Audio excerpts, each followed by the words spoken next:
Wheat harvest in the Northern Hemisphere is all wrapped up. So Kim, what's happening down south? Well, you look at the Southern Hemisphere, you're looking, well, probably less than 10% of the world's wheat production. The important countries as far as exports go in competition is Argentina and Australia. Argentina's crop's about 34% above average and around 2.7% of the world's wheat crop. Australia's is 25% below average and about 2.5% of the world's wheat crop. But if you look at the hard wheat producers, it's a much higher percentage, and they're extremely important as far as exporting hard red winter wheat or hard wheats and competing with the flour milling market. What's happening in the export markets? Well, if you look at the export markets, the United States, all wheat's about 16% below average. Hard red winter wheat exports sales are 35% below average. So it's going south this year as far as exports, and of course our price reflects that. Who's controlling the market? Right now, all eyes are on Russia. Russia's front-loading their export sales and shipments, and they're controlling the export market and prices right now. So how long do you think it's going to take for Russia to run out of that exportable wheat? Well, if you look at their marketing year, it's July 1 through June 20, and since July 1 through late October, they had exported around 614 million bushels. That's around 48% of their projected exports this year.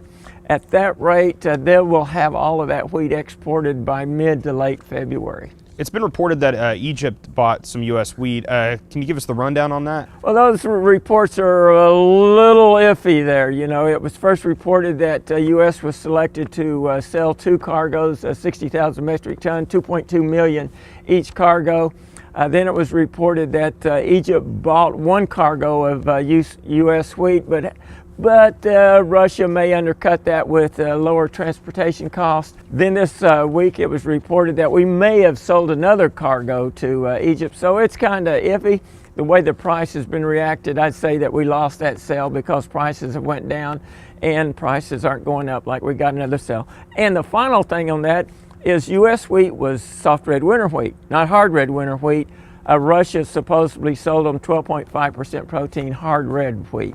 So with producers having all this wheat in storage, should they sell it? What should they do? Well, that's a question, because if Russia's running out of wheat, if they're front loading everything, and we get out to that January, February time period, then and it looks, the good news on the Egyptian deal is that the market is at least looking at U.S. wheat now, that we almost got to sell, or we maybe got to sell in there. So we're becoming competitive.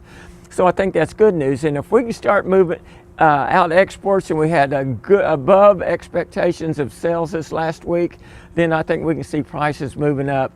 If I can't afford another 40 or 50 cent lower price, I'm going to sell some wheat. If I can afford that risk on the price, then I'm probably going to store it and see what happens as I get out into the November, December, and maybe even January time period. All righty, thanks Kim. Kim Anderson, Grain Marketing Specialist here at Oklahoma State University.